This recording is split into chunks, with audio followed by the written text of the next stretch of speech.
and welcome to Go for Gold, Shaw TV's look at the games and the athletes who make us proud. We've got stories from across the country that highlight the hard work of the people that make Team Canada a true contender.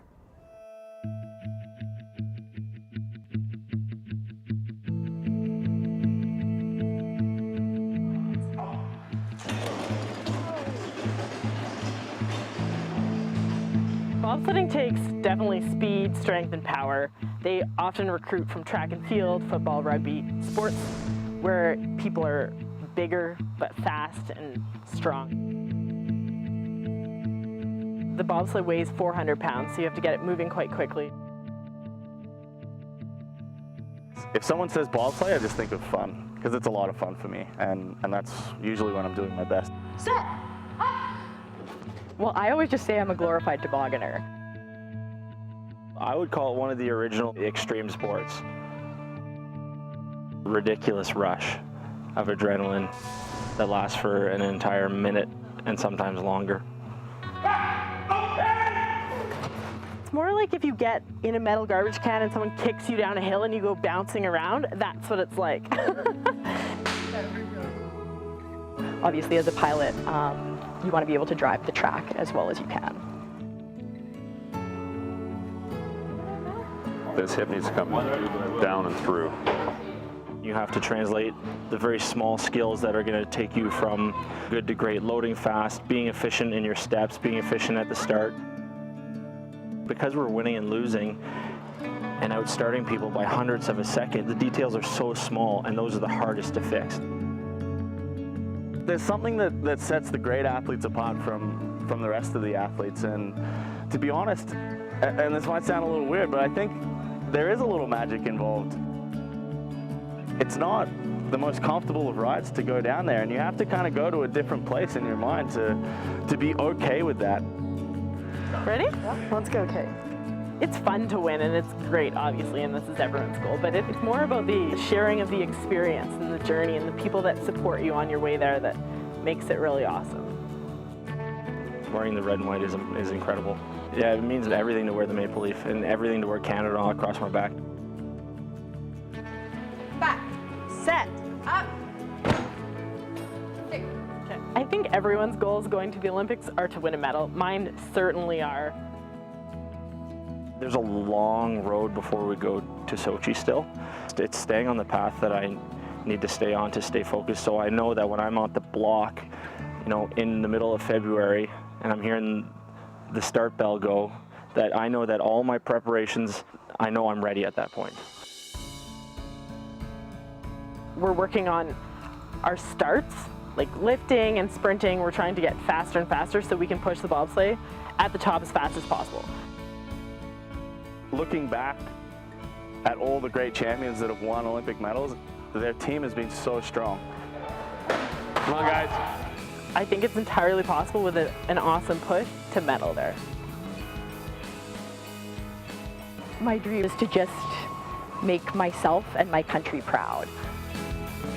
Nothing can really top winning an Olympic medal for your country. Just go to the start line knowing that you did everything you possibly could to prepare yourself for this moment, and now you just get to go execute and have fun with it. I would love to race for Canada at the Olympics. You're standing on top of the podium with not just your teammates, but the rest of the country. They're experiencing that with you, crying with you, laughing with you, experiencing that joy with you. I can't think of anything else that would be better than that. Located on the southeast slope of Blackcomb Mountain, the Whistler Sliding Center is one of 16 international competition sliding tracks in the world. Just a short drive up from Whistler Village, the venue is open to visitors year-round. My experience on this day will go beyond a simple walking tour. I'm in for a wild ride. Hi there. Hi, welcome to the Sliding Center. Hi, thanks. I'm Heather. Hi, Heather, welcome. You're sliding today? I am, yes. Signing the waiver, reality kicks in. Am I really about to load into a bobsled and travel more than 100 kilometers an hour down a track of ice? A unique spot in the Sea to Sky corridor, visitors can watch national and international competitions throughout the winter. The center also offers public bobsleigh and skeleton rides. There's not very many places in the world you can do it, and it is, for many people, it's on their bucket list. It's just something you just have to do. The experience begins with a weigh-in and a helmet fitting. Safety is a priority here, and the classroom session covers all key points. The presentation just covers more or less what to expect out there, how you're going to feel when you're getting the sled, and things to do and not to do. Paul, hi, nice to meet you. Where are you guys? All smiles, my group is ready to go, or perhaps we are simply masking the nerves of anticipation. We head up the winding road to where our group will start, and that is where we meet our driver. Hi Pat, I'm Heather. Hi Heather, you ready for your ride? I am. Good. With 29 years of experience, I know I'm in good hands. 1,400 meters in length and 7 official start locations, it's the fastest track in the world and a favorite for many drivers. Normally on some tracks they'd have what's called a corizal, which will slow sleds down. Here they don't have one of those, so it's just continually picking up speed up to 152 kilometers an hour. Once in the sled, my emotions get the best of me. Eyes wide open, staring at the track ahead, I fell silent, unable to find words to describe my state of mind. A natural feeling, I'm told, for first-timers, but it will all be worth it. We call it the thunder on ice because when you're standing next to the track, you can feel that sled coming from about 8 curves up above you. And it's just a very loud and rumbling sound to watch one go by, but it's much more fun to be in it. Rocketing down the track, our sled traveled through 10 curves at 128 kilometers an hour. The G-force, a challenge at times. Sliding into the finish, it was nothing but smiles for the wild ride. Good stuff? Whoa! So that's what G-force is. That's what G-force is. An experience of a lifetime. It's worth the drive to Whistler. From Whistler, I'm Heather Butts for Shaw TV. Going for gold, Lyndon Rush and Jessie Lumsden. Missing the silver medal by 1/100th of a second at the Whistler Olympics didn't sit well with bobsleigh pilot Lyndon Rush. The clock said plus 0.01, so I knew it was 100th of a second. What happened, you know? And just the racer in me was, I didn't care what the position was. I was just scared that, you know, I got beat by someone. In fact, the Sylvan Lake resident contemplated retirement in order to be with his young and growing family. I didn't think I was ready to commit to 4 more years, and I thought I'd be done. And it was sort of, I hadn't made my mind up totally, but in my mind I thought I was done. Turning towards his faith, he got an answer from his wife, who said he should hang in there and compete. She really felt like my work wasn't done. And she said, she said those words. She said, I feel like your work isn't done here. I think you need to continue for another 4-year cycle. Now, just weeks away from the Sochi Olympics, Rush continues to train with the season well underway. He says it's been a tough start, but he feels he's with a great group of athletes. The guys are still really positive. They're supporting each other. They are trying to make the other guy better. They're helping each other. I've got a good feeling that we're going to be okay. He says most of the training is do the work, recover, and then back at it again, unlike most other athletes who have a more torturous training regimen. Mentally, you need to be prepared for that effort, but at least it's not that like a lactic acid want to puke training. So yeah, I kind of like this, the sport I do. And as far as the future is concerned, he's comfortable calling it a career at the end of the season. I want to do the very best I can for this season. It's my last season, and I want to really nail it. And I'm happy with being able to. I'm not concerned. I'm not anxious about it right now. For Go for the Gold, I'm Jim Claggett. Lyndon Rush, their second gold medal of the season. Hey everybody, my name is Eric Nielsen. I am from Kelowna, BC. I am a former Voodoo. Eric Nielsen is a proud former student of RMS, a school which is now jumping on the bandwagon to support one of their own. We're going to be working on those, finishing them up, and we're going to be starting to send them out to the media outlets where we're trying to go to. Social media, Facebook sites, Blogster, Vine videos. We have a class that's actually made a quilt out of parts of it are used from Eric Nielsen's race suit. Well, we've made these t-shirts for Eric Nielsen. We're going to support him. We're going to raise awareness for him, hopefully get him pumped and maybe win a medal. It's mostly a slideshow about telling how Eric Nielsen grew up and what kind of things he's into and how he works so much to pay for the Olympics because nobody pays for it. He has to pay for it himself. What does he do? How does he get money then? He is a mailman. We're doing more of like an upbeat video to send to like different sports channels and stuff, so with music and everything. You might want to hold that last slide for longer so we can actually get people to read it. We've created a sort of online media site, kind of like Facebook, but it's more interactive, like you can post quizzes and videos on there as well. These students are part of 31 mentorship classes at RMS, each doing a different project to learn more about this Olympic athlete. Their work really impressed their teachers and Eric's mom, who just happens to work at the school. The kids took off with the project. They're doing an amazing job. Every class is doing something different, and it's good to see. I love walking around and seeing the posters they've made and all the things that they've done. 620 students, every one of our students, every one of our staff is involved. It's quite a big project, and everyone's taking it on really well. I just wanted to say thank you for taking the time to watch the video, taking a little interest in me, a former Rutland kid. He's actually on complete shutdown. He's not even taking emails from his mother right now. It's kind of crazy. Dreams always to have a gold medal. Everybody wants that gold medal. So that's the lifelong dream, is to have that. And this mailman would like nothing more than to deliver that gold in Sochi. The sport itself fascinates the students, careening down a sheet of ice at breakneck speed on what Eric calls a glorified lunch tray. Well, he's like so close to the ice. I mean, like I would be freaked out just to even be close to that. Going like 140 kilometers an hour down a icy slope, it's kind of scary. Could you do that? No, definitely not. The first time we went to watch him, I looked at my husband, I go, this is it? I get very nervous when I watch him. It's kind of scary, but what can I say? A former student making the Canadian Olympic team is certainly an inspiring message for these middle school students. I think it's a great connection. I think anytime you can show a student that someone has gone from their school and made it to the highest achievement that they wanted to go to or been successful, I think that just shows you can set goals and you can meet your goals if you try hard enough. Oh, there is a great message. It doesn't matter who you are, where you're from. If you set the goals and if you work really hard, anything's possible.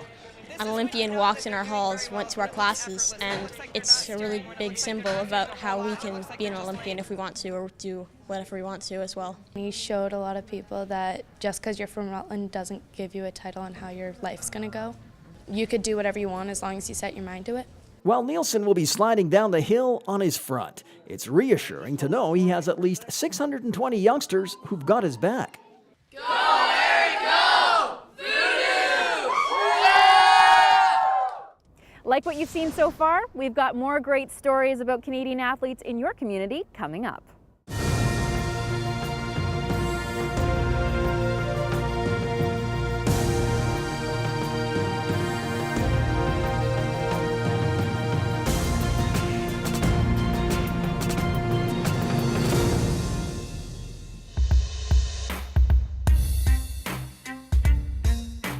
It isn't any other race. It's something special.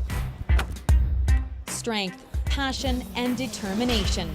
Mike Janik has all three, and he's not holding back. Janik is doing more now than ever before to prepare himself for the upcoming season with one goal in mind. To stand on the podium and see the Canadian flag rise, that's something that vision I hold and something I know to be true in me. One of Canada's finest technical skiers, Janik made history when he won bronze in slalom at the 2009 World Championships. A Whistlerite from a very young age, this skilled ski racer has been representing Canada on the world stage for more than 10 years. It's such an honor to know you're from such an amazing country full of creativity and inspiration around you, and to be a part of that is really energizing now. But with that honor comes stress and pressure to perform. Speed and agility, those things can be developed, and Janik works hard to perfect them as the season approaches, but he works even harder on the psychological keys to victory. We all start out doing these things in our lives that we love. And as we go through our career, you lose sight of that. And a lot of it, my actions came from fear of failure, fear of success, or fear of being injured. Unhappy with recent results and now with the opportunity of another Olympics on the horizon, Janik has made some major changes. Not wanting his performance impacted by stress, he uses different ways to get the most from his talents. Meditation, journaling, and yoga are 3 key de-stressors. But in the end, he simply wants to put fun back into a sport he loves so much. So we go 1, 2, 3, 4, and then cross on the 5th. It's all within me. It always has been, and my skills, my talent, my drive, my love for this sport has always been there. And so to switch that mindset, to know it's there, and then from that place, the stress falls away. It simply falls away because you know you're acting from your heart. Janik admits he has let the pressure of the Olympics get in the way of his races before, but not this time. He plans to put his best performance on the line, ski with passion, and be inspired by the spirit of the games. If I can ski absolutely free and attack and take risks on that day, and then, you know, come to the finish line and be a part of that energy and not block anything, not hide from anything, not try to shelter myself, but whatever comes my way towards these games, to really embrace it as a Canadian, as a Whistler, as a ski racer, and as an Olympian. From Whistler, I'm Heather Butts for Shaw TV.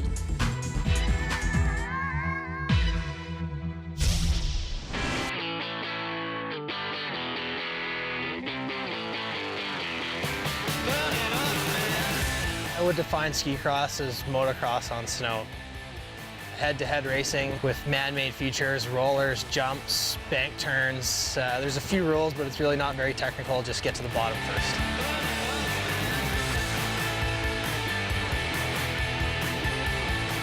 It's not how fast you can be, it's how smart you can race. And there's so many different elements that you need to be able to master to win a ski cross race.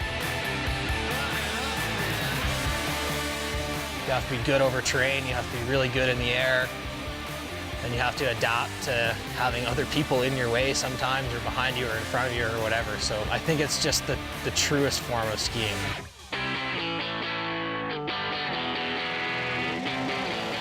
Our off-season training is really busy. It's a lot busier than people think. They kind of hear that you're a ski racer and like, oh, well, what do you do in the summer? Well, I'm in the gym from Monday to Saturday, 2 to 3 times a day. We do all-around kind of conditioning. We're not doing anything super specific to ski cross. We do lots of strength conditioning.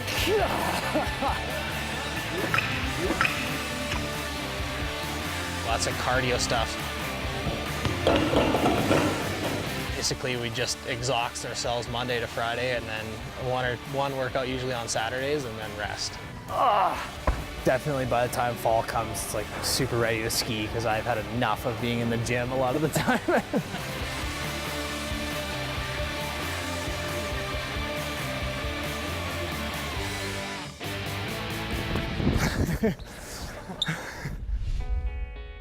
When I was younger, I definitely dreamed of being an Olympian, but I don't think I really knew what it meant when I was a kid.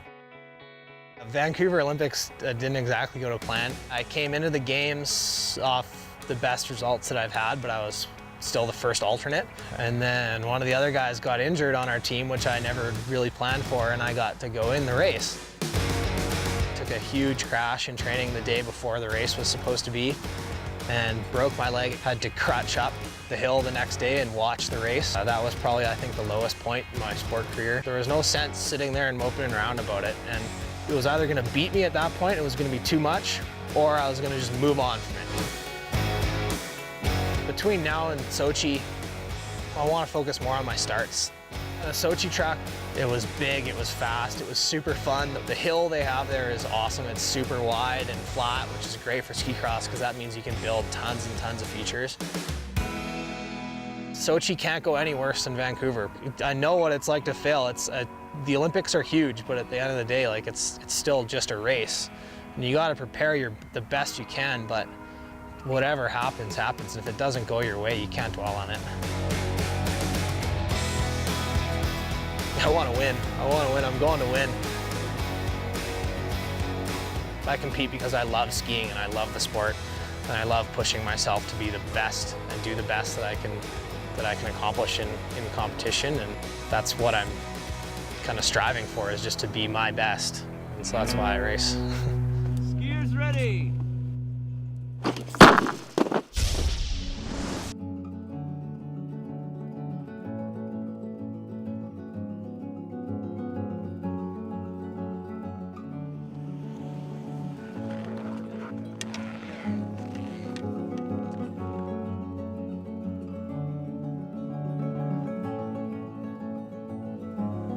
If you want to be a great alpine skier, you really need to get into a zone that you really have no external thoughts of what could happen if you fall or anything. I mean, it's really getting yourself into an area that you're confident to really compete against the mountain. You're not really competing against each opponent, you're competing against yourself and mentally how fast you can push and how much you want to dare to push the line and what you think will be fast at the end of the day.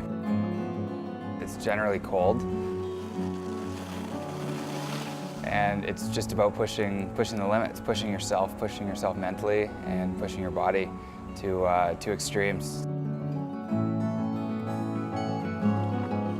It's about staying forward on the ski, getting pressure on the front of the ski, creating speed through the turns, while doing this at, I like to say, a scarier line, because it is a scarier line. A sharper radius that would pull more G-forces that you might not be able to hold, but you know you have to be confident enough that you can get through those turns at that speed.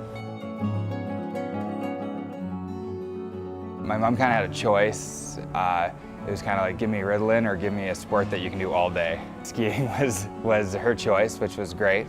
Grew to love it and grew to love competing, the competition part. Torino was bad. I was in second and they canceled the race. Vancouver was a fantastic experience. To be in my hometown in Canada, I mean, the odds are crazy. I wasn't happy at all with my result in Vancouver. I came in as one of the favorites. I was ranked second in the world at the time. I needed to race just for 1, 2, 3. And I took some risks and they just didn't pay off at all. All right, let's do the workout. The reason why I'm doing trap bar deadlifts is because I don't want to stack my back too much when I'm doing heavier lifts. For me, like going to Russia, I think is really just making sure when I get there that I have the plan, but I stay calm and relaxed, and I really enjoy myself and being at the Olympics. Being diligent with working out, diligent with recovery, with your physios and stuff, making sure that you can stay as healthy as possible throughout the season. And mentally giving yourself just enough rest that you can stay in the zone, but where you're not burnt out.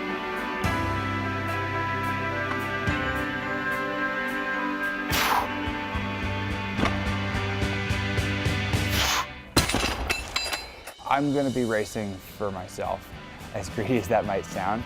There's so many people that have backed me and that are the reason why I'm here.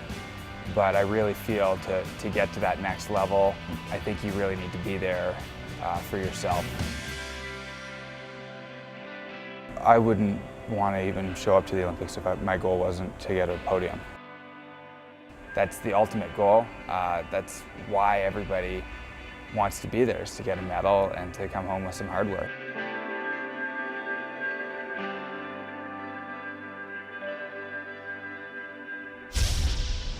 Peter Crooks has been involved with cross-country skiing since he was 3 years old. For the past 40 years, he's managed the grooming of 110 kilometers of trails in Thunder Bay. Crooks says a typical workday for his 3 crews across the city starts around 2 a.m. and ends when the sun comes up. Probably 40 years ago, cross-country ski trails were very simple. They were just narrow trails in the woods with 2 tracks for skis to go in, and that was it. Nowadays, we have skating and we have classic technique. So our trails are 5 meters wide. We groom with equipment that is worth hundreds of thousands of dollars, and basically sort of miniature versions of alpine ski area groomers. And basically it's an every day of the week, every night of the week operation, keeping the trails ready for people to ski on. Crooks comes from a family of skiers. The sport is in his blood. He's groomed trails at the Nordic World Ski Championships, World Cup, and been involved with the International Ski Federation. Most recently, he was at the 2010 Vancouver Olympics, grooming, moving snow, and operating equipment. He says his goal is to groom Olympic-quality trails every day. So the Classic has 2 tracks, so your skis go in. That's the normal traditional way of cross-country skiing people are used to. Skating is requires a trail that's, again, 4 to 5 meters wide, is groomed very smooth and hard, so when you push off on your skis, you don't sink in. And basically, we groom our trails like we would groom it for an Olympics. So every night when we groom them, we expect them to look like the Olympic trails will look like. And I mean, it's not just us, it's every serious cross-country ski area in the world is the same way. That's the way the trails are groomed every single night.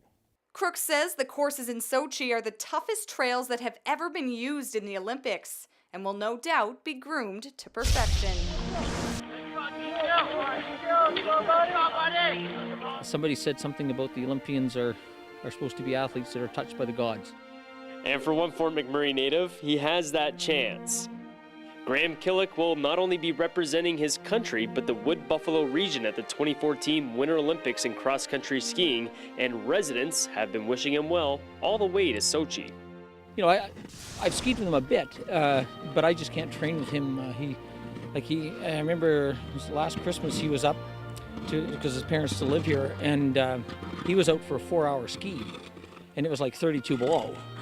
And you know, I said, well, I'll ski with you for a while, but I didn't last more than a kilometer because he's just, I just couldn't keep that pace. He's, like I say, technically he's very sound, and he's, you know, still 24 years old, so that helps him as well.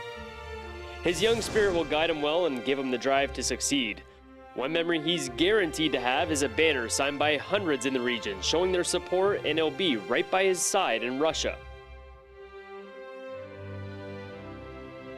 See that he represents Fort McMurray, and it gives the youth help, guidance, right?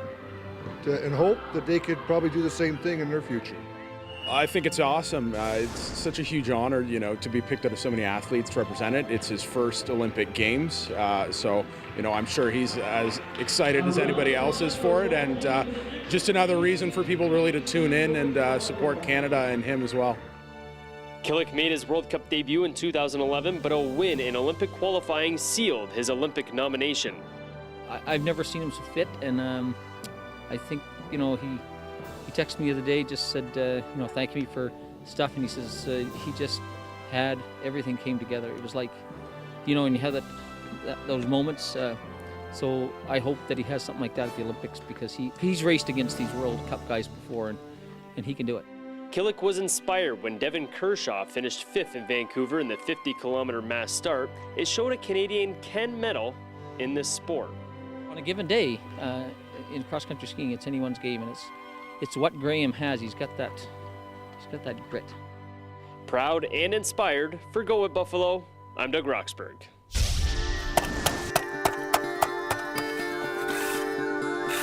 I certainly have an office component to my job, but I love getting out. Preparing the biathlon range isn't necessarily a part of John Heilig's job requirements, but he has a hard time keeping himself away from all the action. You learn an awful lot about the facilities by working on them, and I work with a huge number of people, and that's the fun part of the job. Heilig is the Nordic sport manager at Whistler Olympic Park. Nestled in the picturesque Callahan Valley, the venue is home to Nordic events including cross-country skiing, ski jumping, and biathlon. It's an amazing venue. It has all the disciplines that I like working with. It's really a great place. Heilig admits the sport of biathlon isn't his specialty, but as sport manager, he'll do anything to ensure an event runs smoothly, even if that means grabbing a rake to help his colleagues prepare for a race. His most memorable event at this venue was the 2010 Winter Olympics.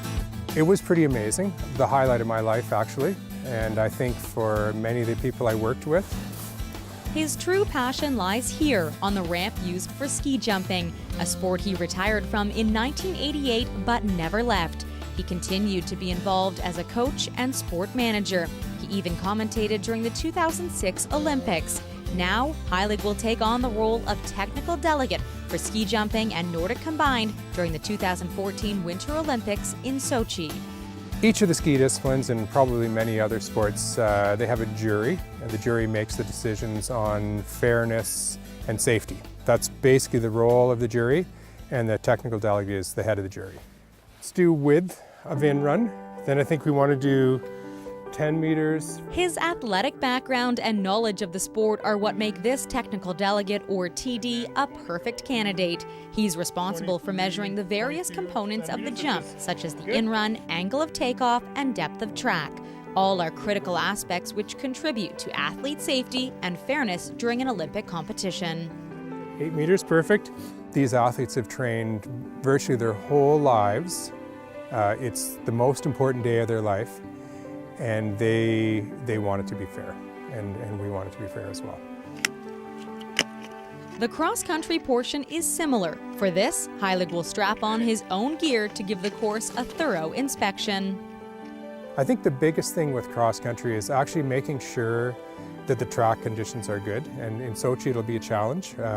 It's quite warm, so we'll have to use snow hardeners.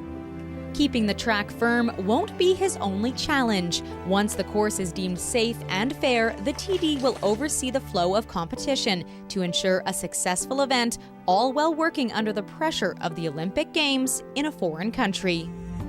The biggest thing is it's culturally very different, and like I say, managing a large group of people it can be a bit of a challenge, and especially with a big language barrier and lots of different ways of doing things. So that's the challenge. It's also what's interesting about it. It may be a stressful job at times, but this TD says it's all worth it for the love of the sport and the experience. From Whistler Olympic Park, I'm Heather Butts for Shaw TV.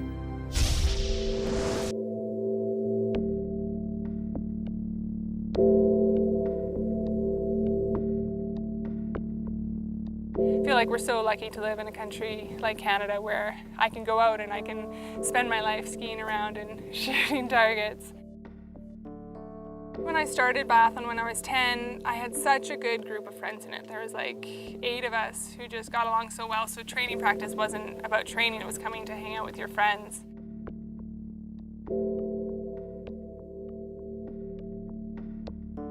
I was cross-country skiing as soon as I could walk, and then my older brother Jordan and my older sister Chandra, they had already started biathlon with the Canmore Nordic Ski Club, so then when I was 10 I was allowed to come out and try.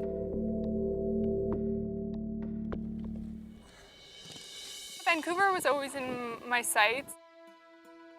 The main goal was just to make it to the Olympics. I shot really well in the sprint. I hit 10 for 10 in the sprint, but I was 70th. My skiing wasn't very good there. The big thing for me was even just making the Olympic team. I was just so proud to be a Canadian at these home Olympics. Not very many athletes get to say that they competed at a home Olympics. It's pretty rare. So it was just so inspiring to see all the people who didn't care how you did, didn't really matter where you placed. They were just so excited to cheer for you. It was just a really magical event. Sometimes in the cross-country sprints you can't be too nice and friendly, and you have to be aggressive out there on the trail, because if you let somebody pass you just because you think you're in their way, then that could be your shot at a podium or a top 10. Shooting is a big mental game, so you have to be able to switch from skiing to shooting. You can't take your shooting out onto the ski course, because otherwise both of them will suffer. This little hole in my finger is so that you can have more feeling with the trigger. Okay. So even in the winter we have it, so you pull your finger out, put it back in every time you shoot.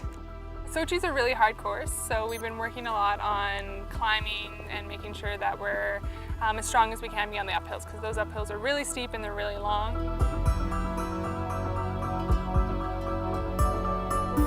One miss isn't the end of the world, but if you really want to be on the podium, 100% shooting is definitely the goal.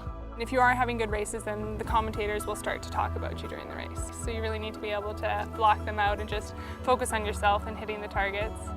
Someone once told me that the greatest power an Olympian has is the power to give back. So for sure, after I'm done with my sporting career, I'd really love to give back to the sport of biathlon and get more girls involved in sport. Last year was my best season ever. I had some really good results and just sort of kept upping them. I got to go to my first World Championships.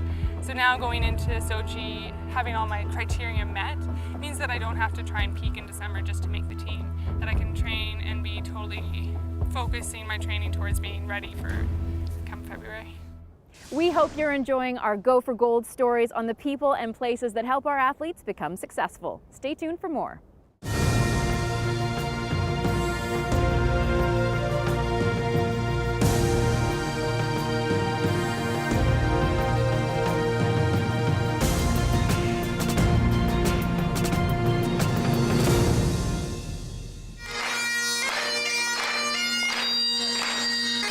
From the onset, this event had the appearance of a typical athlete send-off. For the Jennifer Jones rink, this was one last chance to connect with friends and family before hitting the long road to Sochi. But there was much more to it. Once they had qualified for the Winter Olympics, members of the Jones foursome decided they wanted their families to come along. However, that's easier said than done. According to one family member, the individual price tag is steep. It's probably in the neighborhood of about $15,000. That kind of cost would not be an issue for athletes like Sidney Crosby or Jonathan Taves, but for curlers, it's a much different story. I think that the difficulty with comparing a professional hockey player who makes millions to these girls who all have real jobs. They all have real lives, their moms and their sisters, and it all costs money. With that in mind, the rink's home club decided to organize this fundraising event. Members of the St. Vital Curling Club, along with the team's sponsors, wanted to help the Jones foursome realize the dream of having their families come along for this once-in-a-lifetime opportunity. It ended up being a successful and emotional night. I would like to present you with a check for $25,000. This surprise check presentation from former world champion Randy Ferbey set the tone for the night. In the end, more than enough money was raised to help send the rink's families to Russia. It's amazing. It's absolutely amazing. I know that if I didn't go, I'd be crying at home. Yeah. I'd rather be crying there. Yeah. So, we're going to enjoy every second that we're there. It'll be better than watching them on TV. I'm going to cry. Our families have done so much for us and they've supported us, and I know it was a big debate for a lot of them whether they could afford to come, and we all said that we wanted you there. And we found a way to get you there, and this is just, wow. What can we say? I mean, it's amazing, and I looked over, my mom was crying, and Joe's mom was crying, and everybody was crying, and because it just takes a huge burden off, and it's just because of kindness. How Team Canada fares in Sochi, of course, remains to be seen. What is certain is they will go into the Olympics with those closest to them in the stands, and it's all thanks to their extended curling family. For Shaw TV in Winnipeg, I'm Al Foster. To reach the level of an Olympian, you have to be willing to sacrifice and perfect your craft, often working into the wee hours long after everyone else has gone home. It's as true for those who create the playing surfaces for the games as the athletes themselves.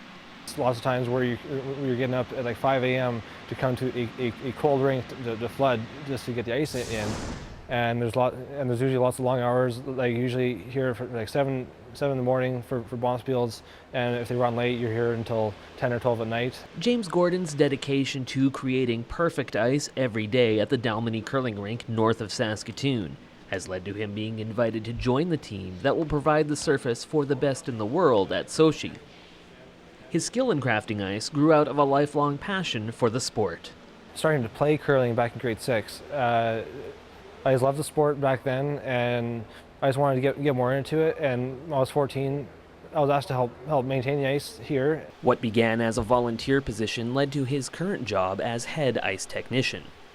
He has spent the past 9 years not only shaping this surface, but also learning from some of the best ice makers in the world at events like the World Championships and the Brier in Saskatoon. It was at that event that legendary technician Hans Wuthrich encouraged him to apply for the Olympics. Looked it up, and then back in January I signed up to be on, and then there was lots of interviews and tests for languages and stuff like that. And then back in November I found out that I was actually going, and I didn't really know what to think at that point because I didn't think I would actually be going. While the trip from small town Saskatchewan to Sochi isn't quite equivalent to traveling to the moon, in some ways it might as well be. This will be Gordon's first trip overseas, which he must fund himself, although his meals and accommodations will be covered. He admits to some nerves, but not when it comes to making Olympic ice. I'm nervous about being overseas, but we're doing ice install and maintenance. I already know it very well. I've been to 2 major events. I've been doing this for 9 years, and so the actual process isn't going to be new to me. James is a skilled curler himself with Brier aspirations for 2015, which he believes gives him an advantage as an ice maker. His passion for the sport also means he'll be glued to the action in Sochi. Because I'm not really into other sports really, so for me, I'll just be there watching the curling, and other times just going to see the city just to see what else is there. For Shaw TV Go for Gold, in Saskatoon, I'm Simon Hyatt. Coming off their win at the Olympic trials, the Team Jacobs curling team was welcomed by many local fans on their success of being able to represent Canada at the Olympics. Much of the team's motivation comes from missing out on a gold medal and taking silver at the 2013 Men's World Championships. I think that silver medal is something it's lingering. It's something that we want to make right for all of Canada. That's one of the biggest motivators we have going into the Olympics. The silver medal from the Worlds is a huge motivator for us. The World Championships last year was our first experience at an international event like that. We learned a lot at that event, which will serve us well going into the Olympics. So I think I speak for all of us when we say that silver medal is one of our biggest motivators. And we can't wait for the opportunity to right that and turn it into a gold for Canada. Family ties are a big part of Team Jacobs. Family members include Barry Fry, Al Harnden, and Eric Harnden, father to brothers EJ and Ryan, who are also cousins with Skip Brad Jacobs. They attribute some of their success to the family history. We all have ties to family doing well and being successful in curling throughout their careers, and we've kind of lived up to just looking up to them and idolizing them, and we're honored to have them in the stands with us when we won at the Brier and then Worlds, and now coming to Sochi with us. So it's been great, and we obviously respect everything they've done for us. Physical fitness is also important to the team, and they are taking it to a new level in the sport. We feel that physically we're able to go out on the ice with anyone. That means it helps with keeping away from injury. It helps on the sweeping side of it for Ryan and EJ. And I know as a team we believe that if you're physically strong, you're also mentally strong. We feel that when we step on the ice, we are one of the fittest teams out there, and that really helps us on the mental side of things as well, to get ready and to know that we're prepared enough to compete and compete at our best. The team is excited to take part in the whole Olympic experience, but their ultimate goal is to bring home a gold medal for Team Canada. There's a few times there where I just visualized to myself our team walking out into the opening ceremonies. It's iconic for any Canadian. You remember the openings. If you don't remember anything about the Olympics, you remember the opening ceremonies. So I can't wait for that experience, as well as, again, being part of the larger Canadian team and representing Canada, not just as ourselves individually and as a team, but collectively with all the other athletes. I think is going to be really cool. We've had enough mental training over the years and recently to know exactly what we have to do in order to achieve our goal. We really need to bring a lot of killer instinct to Sochi, like we always do to every event, and let the chips fall as they may. I'm pretty sure if our team plays like we can, the winning and the gold will take care of itself. So we're looking forward to getting out there. With motivation, family support, fitness, and killer instinct, Team Canada men's curling team will be one to watch. For Shaw TV in Sault Ste. Marie, I'm Greg Seiler.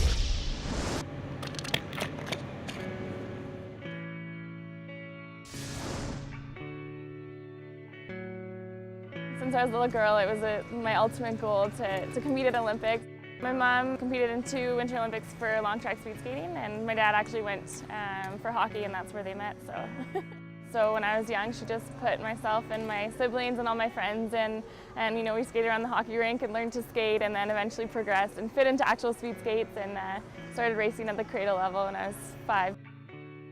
We just got back, so it's like our first time on ice, and I think it's more like drills today too, so it's not going to be like crazy, like sweating and like, yeah.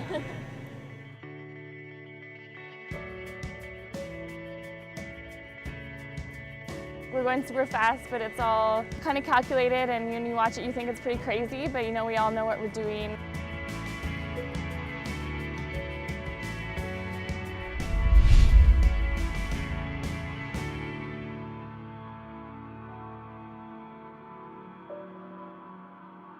I think the mental game is a huge part because anything can happen in a race. There's so many variables, and you need to be able to focus in a race and if anything happens, and also there's consecutive races back to back.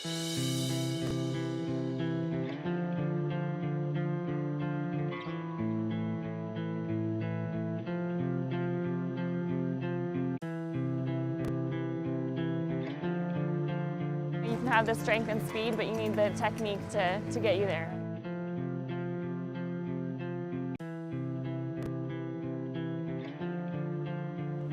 Like in the corner too, just sort of squat and then push, squat and then push. Going to the start line in the 500, the start is so important. I think the best thing is just to have a clear mind, but when you get to that line and the starter says ready, you're calm, but you're ready to go, and when that gun goes off, so you just have to adjust your plan right away and really be quick on your feet, mentally and physically.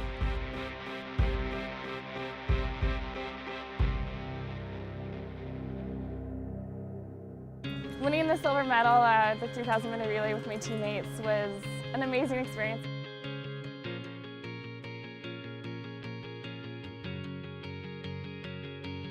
When we stepped on the ice, you couldn't even hear anything because it was so loud. It's hard to describe in words, but it was just one of those moments where you're just like, this is why I do what I do. All right, track is set. Let's go. Going into Sochi now is obviously a little bit different than going into Vancouver.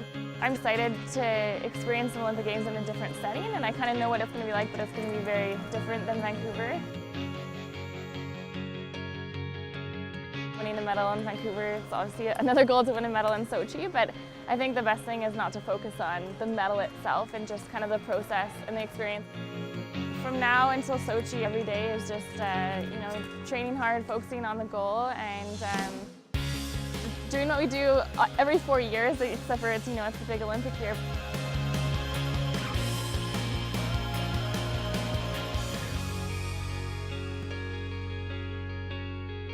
To represent Canada means the world to me.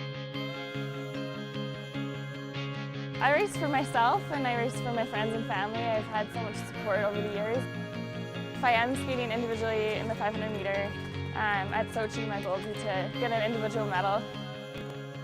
We'll be doing the relay, so the relay, I think our goal has always been to get on that podium, and we're going for gold this time for sure.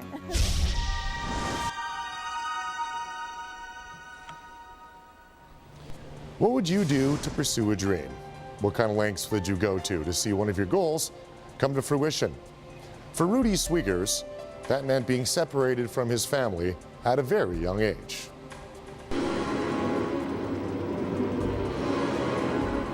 It was strange, but it was also kind of what I wanted. So in the same breath, it was different from the norm of what all my other friends were doing. I like to say I'm still driven, but I was very driven as a young adult, young child, I guess, and I chose that for myself, and so it was exciting being able to have that parental backing of going, you know what, go do what you want to do and charge out at full force. The Swiegers family immigrated from South Africa to Kipling, Saskatchewan. Rudy is one of 4 boys in the family and now trains out of Virden, Manitoba. His parents and family live in Medicine Hat, Alberta. Show you for a little bit. Look, it It was really hard for me. I can still remember when I dropped him off after a weekend, dropped him off in Verdun at the people, and we had very nice people that he billeted with, but driving away from there and thinking, how can something that feels so wrong be right?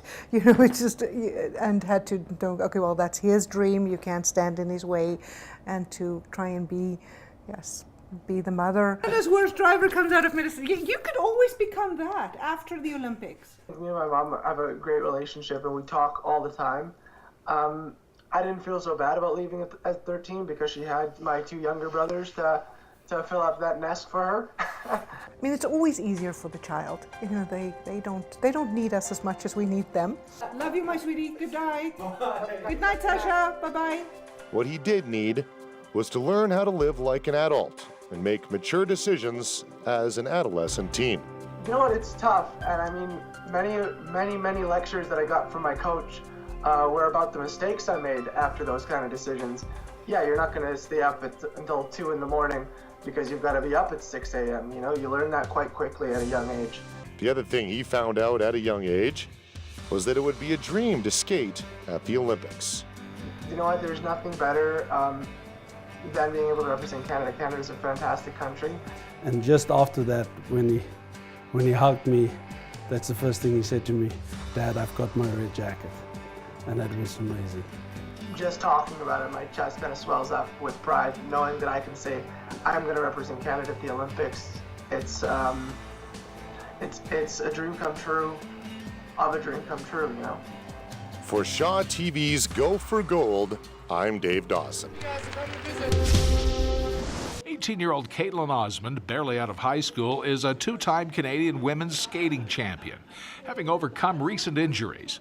I was only off the ice for 2 weeks, so I was skating on a broken ankle for a while. She recently won nationals despite an October hamstring tear. Resilient, yes. Talented, for sure. The injuries actually took a lot of the pressure off because it was really my first major competition that year and no one has seen the programs that much yet, so it was still very fresh. As Canadian women's figure skating champion, Caitlin Osmond won this gold medal at nationals. Now she'll be shooting for gold at the Olympics in Sochi, Russia. I leave on February 2nd, so I'm really excited for that, and training's still going really well. I think nationals was a great confidence boost for me, so it's helping in my skating a lot right now and helping me train for the excitement of the Olympics. Ravi Walia coaches Caitlin several hours almost every day.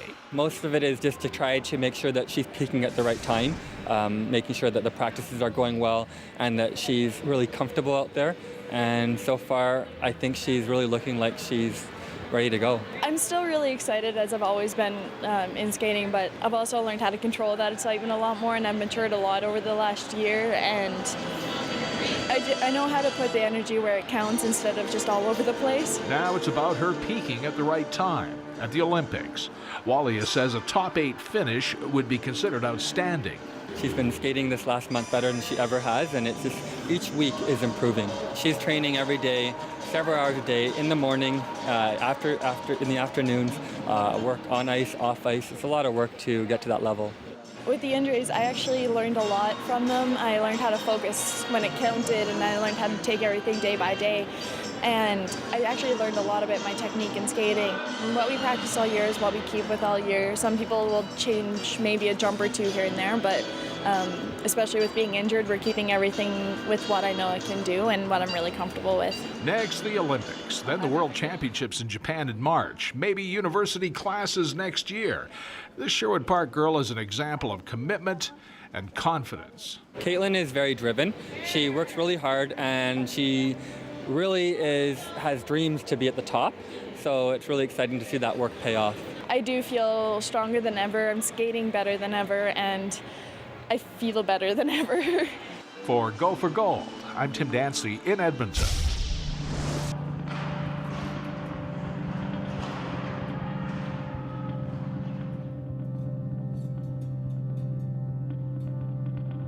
It's very much a reactionary game, but you have to act before you react. Hockey Canada would say that it's Canada's game, and I would definitely have to agree. I want to to say one of the fastest games in the world. Very exciting, quick pace, and a game really that anybody can play. I hoped I'd be going to the Olympics one day. It was always a dream of mine, that's for sure. My family and I play annual Christmas Day ball hockey, like out in the snow, and my uncle just said to me, "Wow, you're great at this, you should play hockey." So we signed up the following year, and it was great.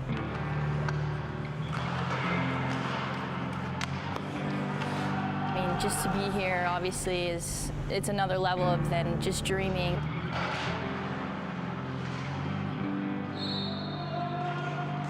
In my first couple events, I was probably shaking a little bit, but you kind of calm those nerves down the more tournaments you go into. Obviously, the first shift's always the worst to get out of the way.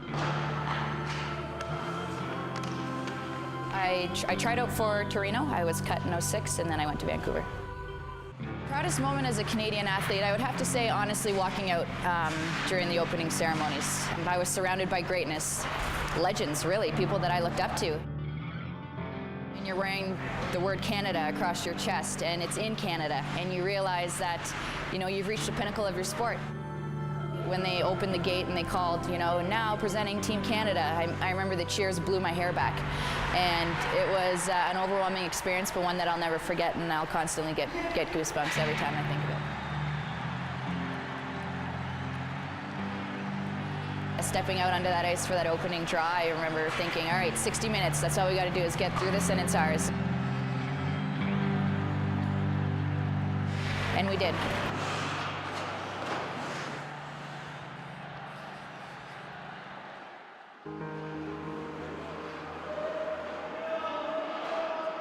Between now and Sochi, I think our team really needs to focus on our work ethic and execution. We need to work hard day in, day out until the puck drops at the Olympics. We need to bond as a team, you know, become one and not have any individual groups or individual skills kind of take over.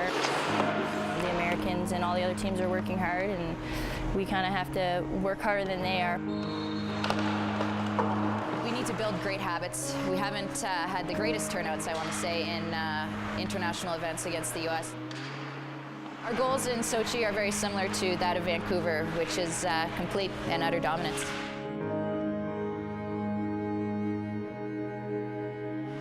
For us to come up short in a game for something that isn't lack of talent or isn't lack of effort, I think really hurts.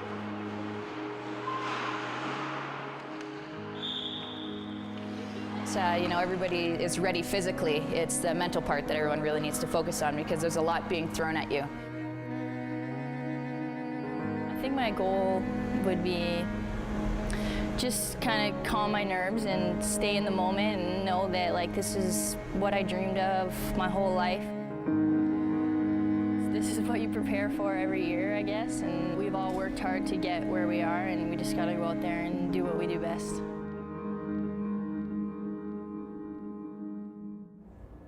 We have some exceptionally talented and dedicated athletes among us here in Canada, and we are delighted to bring you their stories. Our success at the Games is part culture, part class, and all Canada. Watch us throughout the Games for local stories on the events and people that matter to you.